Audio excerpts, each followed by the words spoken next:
Minggu lalu kita telah belajar tentang tanda-tanda akhir zaman.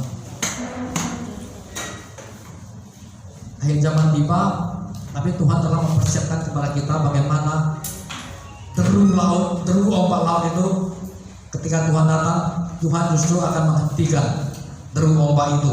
Dengan kata lain, Tuhan akan menghentikan semua masalah kita. Di dalam Pengkhotbah 3:15 mengatakan demikian. Apa yang ada sekarang itu sudah ada sejak dahulu. Jadi apa yang ada terjadi sekarang itu sudah lama ada. Apa yang akan datang itu terjadi dari apa yang sekarang. Jadi apa yang terjadi sekarang, apa yang jadi sekarang itu sudah sejak lama sudah ada. Dengan kata lain, Tuhan mengingatkan kepada saya, Tuhan hanya ingin mengulang sejarah. Apa yang pernah terjadi pada zaman dulu itu akan terjadi lagi sekarang. Nah, seandainya itu terjadi sekarang, ini dengan heran, itu sudah terjadi pada zaman dulu. Kalau kita perhatikan apa yang terjadi bagi bangsa Israel pada masa itu, sangat luar biasa. Coba kita akan pelajari dulu apa yang dikatakan Yakub kepada anak-anaknya. Mari kita baca Kejadian 49 ayat 1.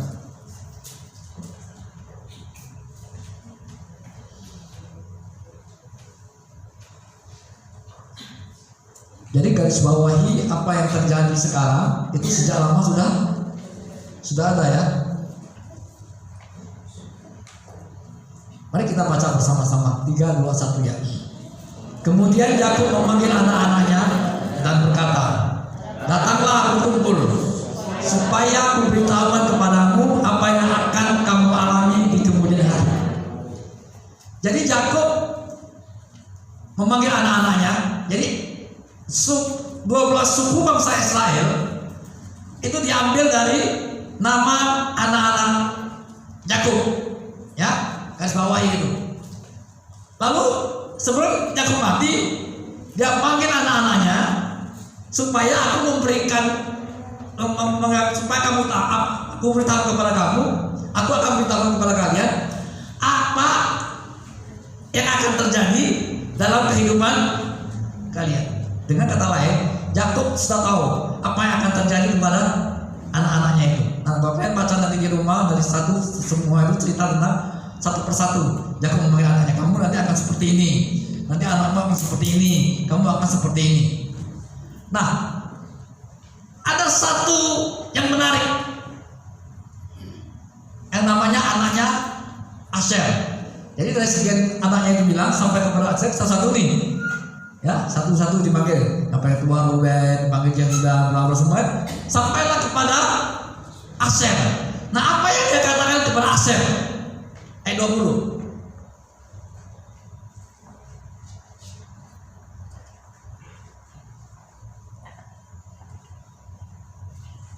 Asher makanannya akan limpah mewah dan ia akan memberi santapan.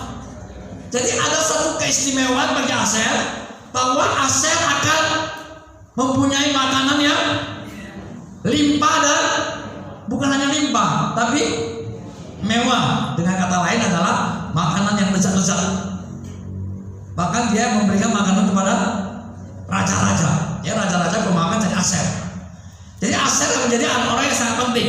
Nah, satu saat nanti Yakub bilang Asher akan seperti ini, akan seperti itu. Jadi saya percaya bahwa itulah yang akan terjadi kepada anak-anak kita nantinya. Sehingga anak-anak cucu kita, percayalah, mereka tidak akan kekurangan makanan. Dunia boleh gelap, dunia boleh terjadi apa saja, tapi percayalah, Asher akan dapat makanan yang banyak dan berlimpah. Hal itu akan terjadi dalam kehidupan anak-anak kita. Amin. Lalu setelah tidak lama kemudian, apa yang dinubuatkan Musa kepada Asher? Kita lihat Ulangan 33 ayat 24.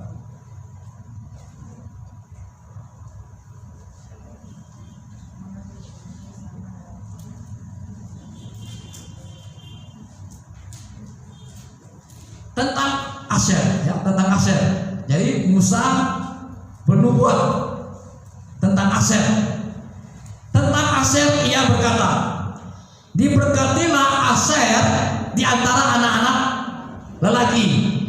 Biarlah ia disukai oleh saudara-saudaranya, dan biarkanlah ia mencelupkan kakinya ke dalam minyak.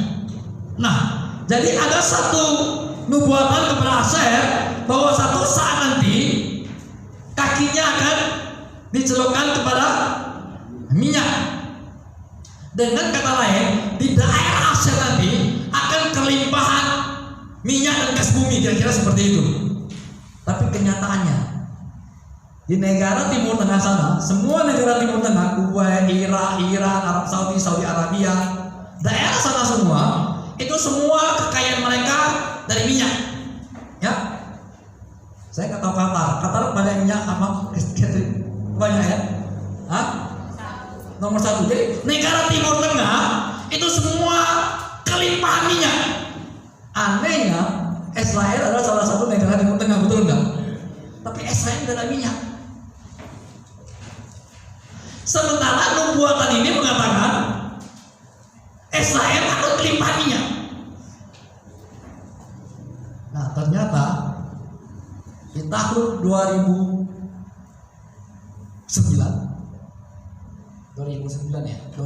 katanya ditemukanlah gas bumi terbesar di dunia di laut Mediterania. Mediterania itu katanya di atasnya adalah kota Haifa. Di atas kota Haifa itulah kota daerahnya Asher. Jadi di bawah Asher itu ternyata 2009 ditemukan gas terbesar di dunia. Nah, di mana ada gas, selalu di sana ada minyak. Itu selalu bergandeng. Tahun 2011. Selama itu pertanyaannya, kenapa mesti ditemukan di tahun 2009? Kok nggak dari dulu ditemukan? Nah, ternyata Tuhan itu selalu memberikan tepat pada waktunya. Ini cerita sejarah Asher. Dan kenyataannya kan kalau 2009 kan baru lewat. Ternyata selama Saddam Hussein masih hidup, Presiden Mesir, Israel bergantung gasnya kepada Mesir yang ekspor ke Israel. Karena hubungan Saddam Hussein sama Husni Mubarak sama Israel itu dekat. Sampai ketika Husni Mubarak mati, mereka terjadi konflik antara Mesir dan sebenarnya dari dulu dari sejak keluaran itu memang konflik Israel sama Mesir. Nah, terjadi konflik kembali. Nah, di saat konflik itulah Mesir tidak lagi mau mengimpor minyak kepada gas dan minyak kepada Israel. Nah, pada saat itulah siapa itu? Pada saat itulah ditemukan yang namanya gas terbesar itu. Tahun 2011, 2 tahun kemudian, Israel menjadi mengekspor gas ke Eropa, ke Asia, seluruh dunia. Artinya apa? Tuhan selalu memberikan sesuatu tepat pada waktunya. Semuanya sudah ada, belum kelihatan saja. Percayalah kita semua, apapun yang terjadi dalam kehidupan kita, itu tidak apa-apanya. Tuhan telah mempersiapkan sesuatu untuk kita, apa yang akan terjadi nanti. Saya sering katakan, ini corona mau apa-apa, nanti akan terjadi yang lebih buruk lagi. Jadi pada saat itu, orang yang percaya kepada firman, yang terus mendengarkan kabar baik dari Tuhan, itu pasti terjadi dalam kehidupan kita. Ini terjadi. Jadi segala sesuatu yang pernah terjadi di Israel sana secara jasmani, maka tidak lama kemudian akan terjadi kepada Israel yang rohani. Tahun 48 Israel merdeka. Tahun 50 gereja Tuhan bangkit. Kesembuhan ilahi terjadi melanda dunia, seluruh dunia. Tahun kira-kira pembebasan Israel pada masa itu. Orang Israel paling banyak kembali ke Israel. Tahun 70-an, 80-an, karismatik, gereja karismatik bangkit. Jadi segala sesuatu yang terjadi di Israel secara jasmani tidak lama kemudian akan terjadi di Israel secara jasmani, secara rohani. Jadi janji Tuhan itu selalu iya dan amin. Jadi Musa telah bernubuat, Yakub telah bernubuat tentang Asyar, dan itu terjadi. Dan nubuatan Yesaya tentang Yesus itu lebih dari 10 ayat tentang kedatangan Yesus, dari kedatangannya sampai kepada kematiannya. Itu terjadi. Ada satu janji lagi yang akan Tuhan lakukan buat kita sebagai orang percaya. Ini sudah sering kita baca, tapi akan kita pelajari ulang. Mari kita lihat Yesaya 60.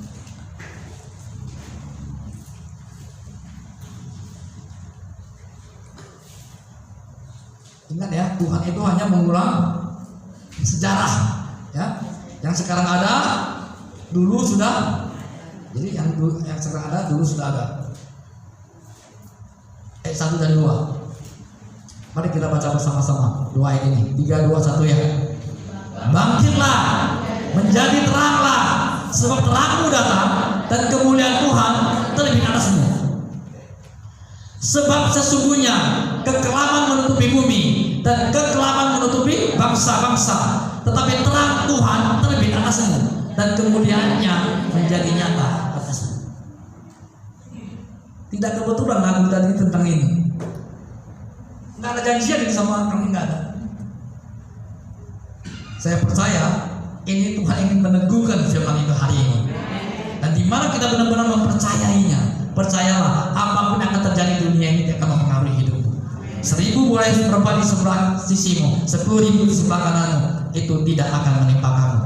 Jadi apapun yang akan menimpa kita, akan menimpa dunia ini, percayalah itu tidak akan menimpa kita.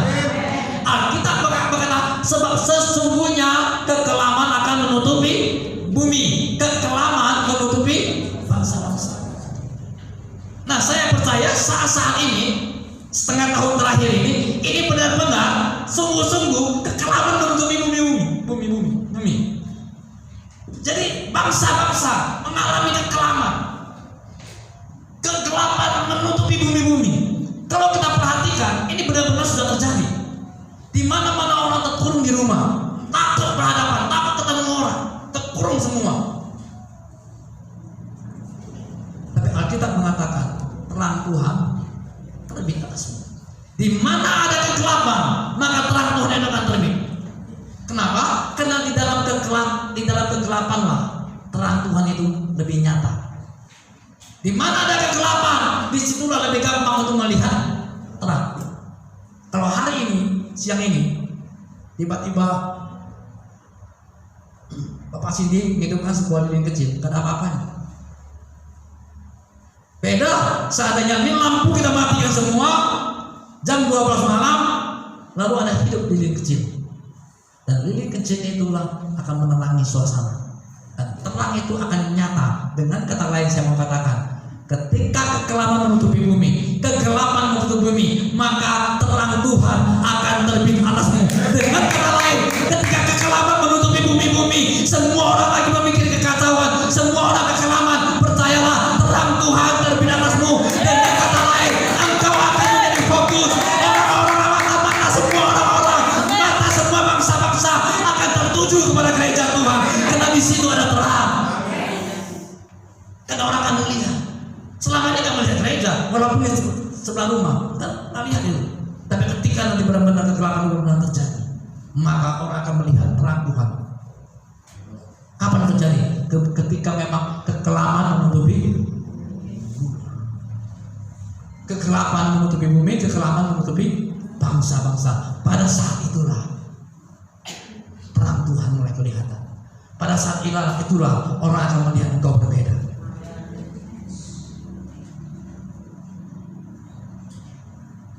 Jangan sampai orang kelaparan, gereja ikut kelaparan.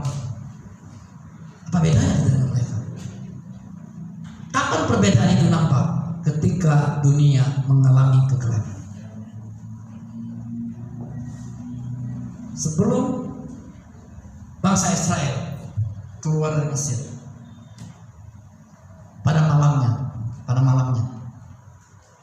bangsa Israel pergi minta harta benda kepada orang Mesir. Orang Mesir memberikannya begitu mudah, nggak merampok, hanya minta. Tiba-tiba aja, misalnya saya pergi ke door pintu Mama Rini, apa yang ada dalam rumahmu? Ada emas perak? Oh banyak Pak, akan kasihkan sama saya. Dengan mudahnya orang memberi. Dalam satu malam, kekayaan Mesir pindah kepada Israel. Sebelum itu terjadi, terjadi kematian anak sulung di Mesir.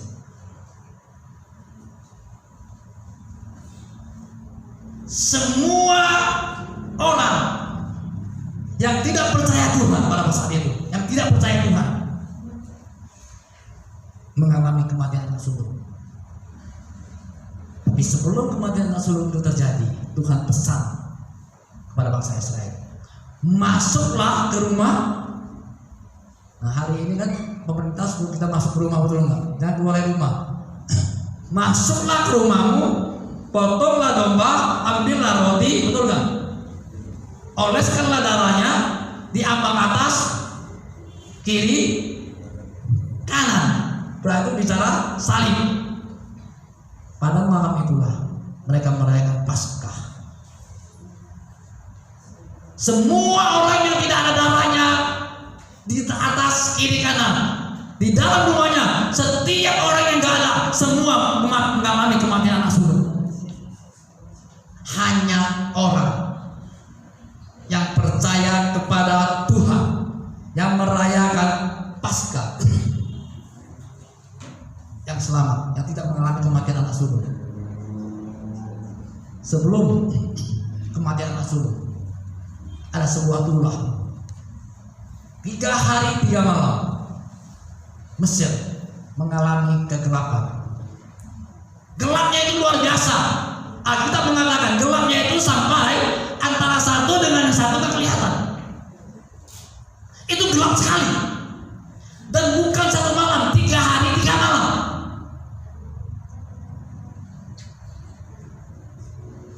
Jadi gelapnya itu bukan gelap natural, bukan gelap biasa. Kalau gelap biasa bagi Mesir itu gampang, hidupkan obor, hidupkan lilin, maka jadi terang, betul nggak? Bisa melihat satu dengan yang lain. Tapi gelap itu tidak bisa melihat satu dengan yang lain selama 3 hari.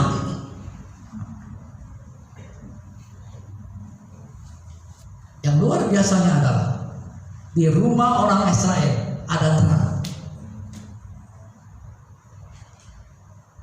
Kegelapan mulai menghadapi Mesir, kegelapan mulai menghadapi semua bangsa Mesir pada masa itu. Tapi di tengah-tengah orang benar, di tengah-tengah bangsa Israel, setiap rumah orang Israel yang percaya kepada Tuhan, maka disitulah ada terang. Bagaimana itu bisa terjadi? Karena kedaulatan Tuhan melakukan itu, supaya seluruh bangsa bisa melihat terang Tuhan ini.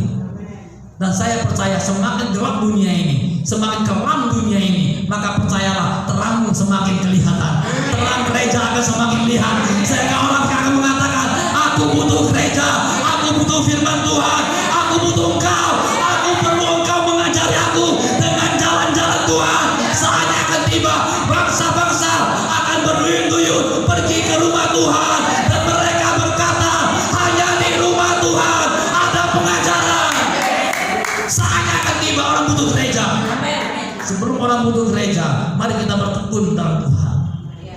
Sehingga kita berkata, kita bisa mengatakan, engkau akan menjadi tanda dan alamat. Ketika orang butuh keselamatan, orang butuh pengetahuan, orang butuh kebenaran, maka satu-satunya alamatnya adalah saudara dan saya, gereja Tuhan. Orang akan berduyun-duyun datang kepada kita untuk minta diajar.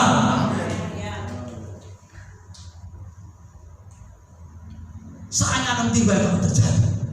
Kapan terjadi? Saat dunia-dunia benar-benar gelap. Bisakah kita bayangkan pada saat itu? Semua gelap. kecuali rumah orang Israel. Bisa ada terang. Bukan pakai genset, enggak. Waktu itu belum ada genset. Ya kan? Tapi ada terang di sini. Ingat, Tuhan mengulang apa yang dulu terjadi, sekarang akan terjadi lagi. Apa yang terjadi sekarang itu sudah pernah terjadi. Kita coba buka ayatnya, Al-Qur'an 3 ayat 15.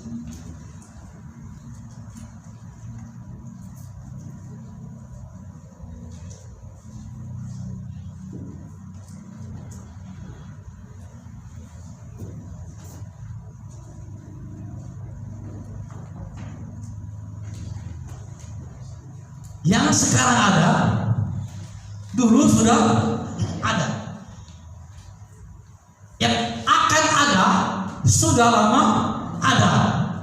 Dan Allah mencari. Jadi bagi Allah gak susah. Dia bukan menciptakan sesuatu yang baru padamu.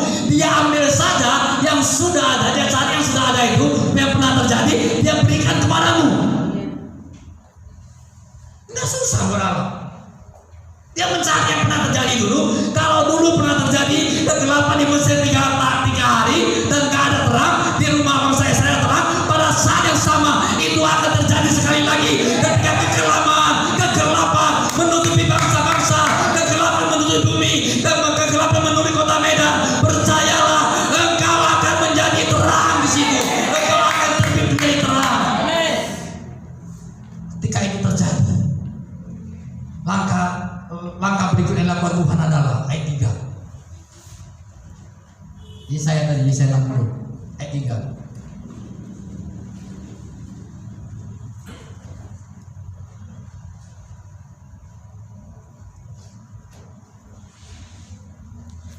Mari kita baca bersama-sama. 3, 2, 1 ya. Bangsa-bangsa berduyun datang kepada terangmu, dan raja-raja kepada cahaya yang terbit. Enggak ada pilihan bagi orang pada saat itu. Enggak ada pilihan bagi orang-orang lain. Orang yang tidak percaya, mereka akan berduyun-duyun datang kepada terang. Karena mereka nggak bisa ke sana gelap, ke sini gelap. Mau cari dukun apa lagi? Mencari orang pintar apa lagi? Mencari orang yang cerdas apa lagi? Enggak ada yang bisa menolong. Hanya ada satu tempat di mana bangsa-bangsa akan berduyun-duyun datang kepada terangmu. Karena bangsa-bangsa telah pergi kemana-mana mencari terang, mereka tidak menemukannya. Hanya di dalam gereja Tuhan ada terang Tuhan di situ. Maka Alkitab menubuatkan bangsa-bangsa akan datang kepada terang. Ayat 4.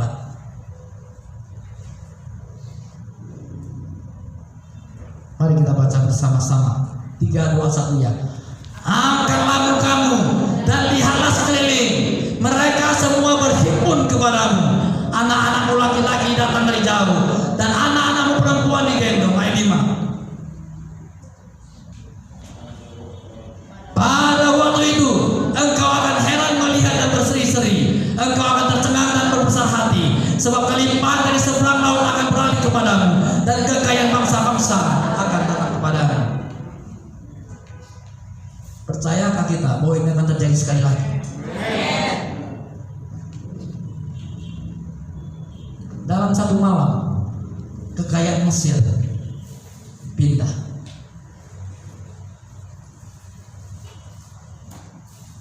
Sebab kelimpahan dari seberang laut akan beralih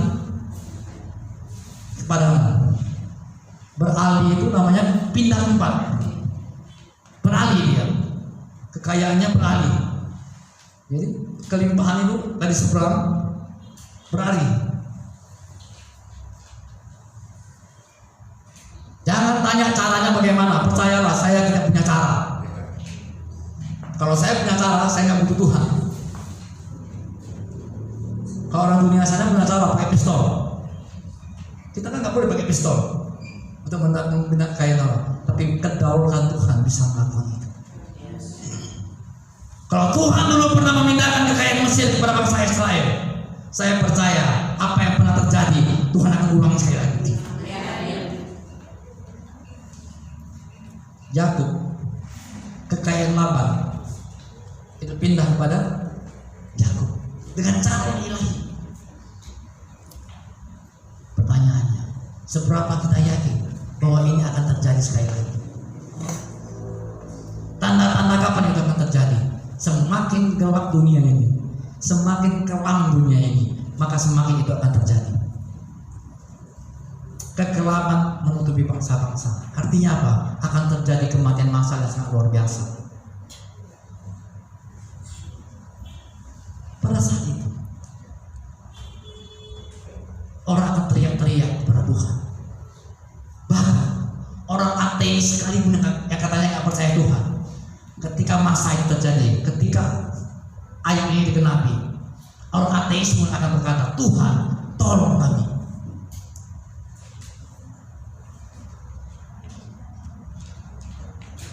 Karena menurut penafsir, kekelaman menuju bangsa ini adalah berbicara tentang akan terjadi kematian massal. Suara saya, jangan itu. Akan terjadi kematian massal. Ini belum apa-apa. Kalau kita melihat kasus corona ini belum apa-apa, belum dikategorikan kematian massal. Tapi Yesaya 60 bernubuat itu bicara akan terjadi kematian massal nanti. Yang di mana-mana orang mau tidak mau akan datang kepada terang. Di mana-mana orang akan mencari gereja. Di mana-mana orang akan mencari Tuhan. Orang tidak pikir lagi hartanya. Nah, saat orang tidak pikirkan lagi hartanya, mencari keselamatan jiwa, pada saat itulah kekayaan bangsa-bangsa itu pindah. Kelimpahan dari sebelah lautan itu pindah. Tapi sebagai orang percaya, satu yang perlu digarisbawahi, jangan pernah membayangkan ini menjadi serakah. Oh, aku ingin kaya, biarkanlah kekayaan dari Arab sudah pindah kepada saya. Oh, bukan itu maksud saya. Kekayaan dimaksudkan di sini bisa bicara tentang kesehatan, bisa bercerita damai sejahtera, sukacita. Itu kekayaan. Karena pada saat dan saatnya akan tiba, orang akan mencari sukacita aja kemana-mana nggak ada. Mau cari damai sejahtera di mana-mana nggak ada.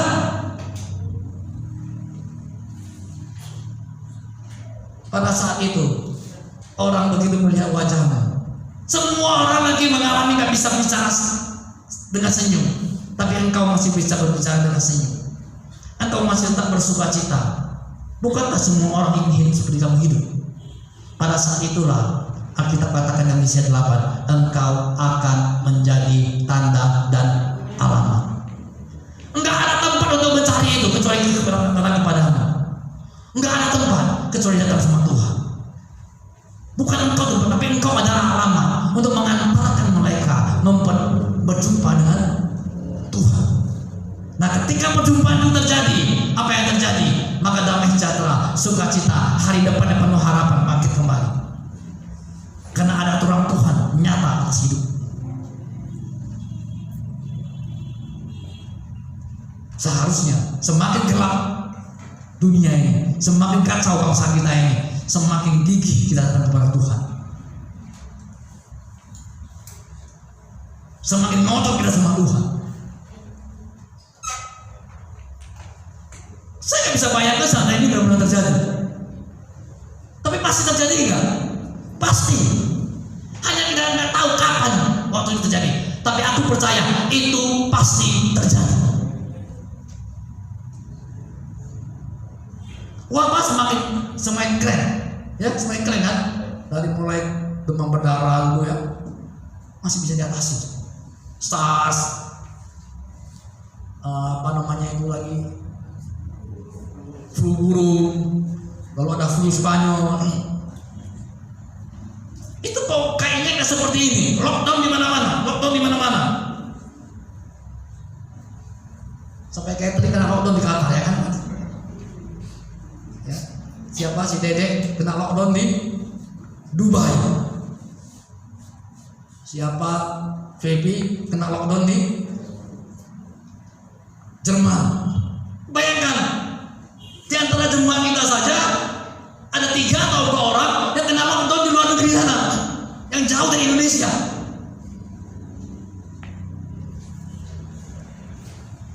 Kan jauh ya, Dubai, Qatar, apalagi Jerman.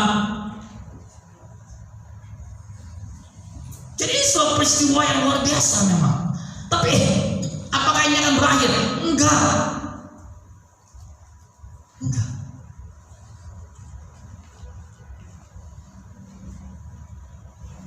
Tapi percayalah, segelap apapun dunia ini, Alkitab katakan, engkau adalah terang dunia. Engkau bukan dari dunia ini.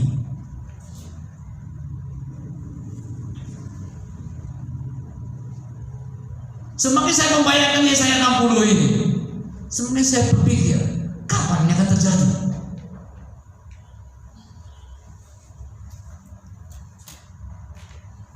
Lupakan dulu masa kekayaan itu bicara dengan materi. Lupakan dulu itu. Karena pada saat itu mungkin kau nggak butuh lagi materi, betul nggak?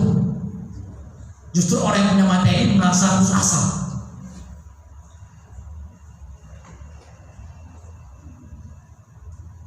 Tapi bisa nggak? Materi bisa juga. Tapi itu hanya sebagian kecil yang dimaksud kayak gini. Seringkali Alkitab berbicara tentang kekayaan, itu bukan hanya bicara uang semata-mata. Hari-hari ini kau pergi kemana saja, pergi kemana saja, yang kamu dengar apa? Keluhan. Jarang-jarang rasanya sekarang ketemu orang, puji Tuhan, haleluya, kau diberkati dengan mata melotot dengan sukacita. Kayaknya jarang sekarang itu.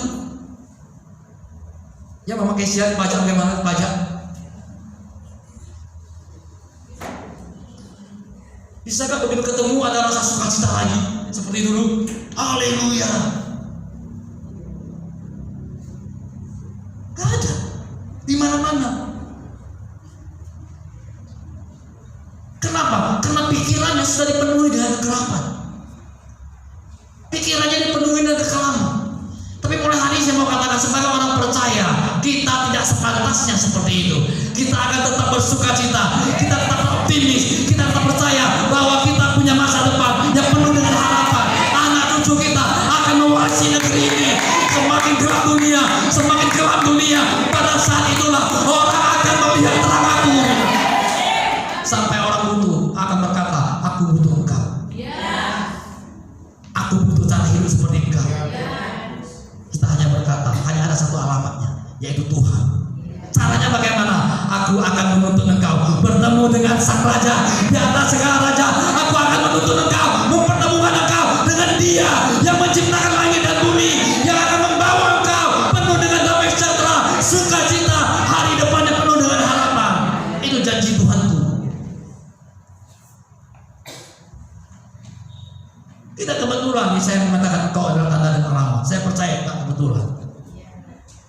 Pasti Tuhan punya rencana dalam hidup kita.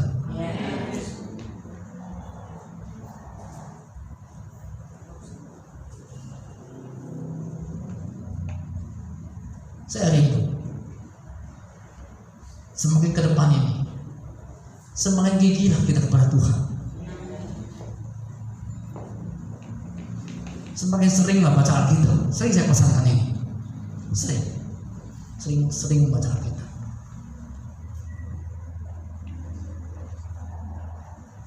Karena di situ banyak janji Tuhan yang akan menguatkan kita, meneguhkan kita. Ketika kita patah semangat, ketika kita baca Yesaya 60, semangat, jadi semangat enggak? Jadi semangat. Oh, dunia mulai mengalami kegelapan, dunia mulai kegelapan, tapi terang Tuhan akan terlebih dahulu. Karena pada saat itulah terang Tuhan dinyatakan. Terang akan lebih nyata ketika ada kegelapan.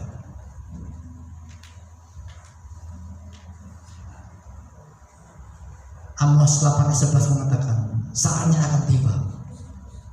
Aku akan membuat bangsa ini haus dan lapar. Tapi bukan haus dan lapar akan makanan dan minuman, tapi haus dan lapar akan firman Tuhan. Bayangkan seandainya ini terjadi, Amos 8:11 pasti terjadi. Pada saat itu orang nggak lagi mikirin lapar, bukan itu lagi. Orang haus akan firman Tuhan. Orang lapar akan firman Tuhan. Orang mengejar firman Tuhan. Seandainya itu terjadi, Siapkah kita sebagai orang-orang percaya yang memberi mereka makan, memberi mereka minum firman Tuhan? Ketika pikiran kita dikuasai oleh firman Tuhan, ketika orang mempertanyakan kepada kesulitan, jalan keluarnya selalu ada firman Tuhan untuk memberi jalan keluar. Pada saat itulah orang bisa berkata, jawaban semua persoalan adalah firman Tuhan. Karena pada mulanya Allah menciptakan langit dan jadi pada mulanya dasarnya di sini.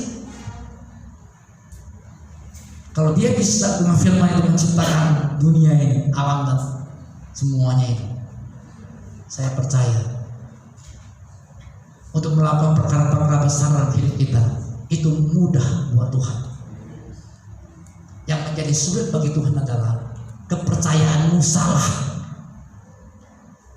kepercayaan kita salah, kepercayaan kita kepada agama tidak akan bisa berbuat apa-apa. Tapi ketika kita datang sama Yesus, ceritanya sih berbeda. Yesus bukan tokoh agama, Yesus tidak menciptakan agama. Yesus adalah jalan, kebenaran dan hidup. Akulah Alfa dan Omega, yang awal dan yang akhir dan yang hidup. Dan akulah yang memegang kunci kerajaan maut. Sampai kunci kerajaan maut dia pegang kuat-kuat, supaya kamu jangan nyasar ke sana.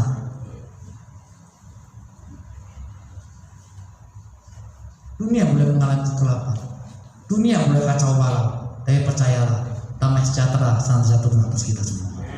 Amin.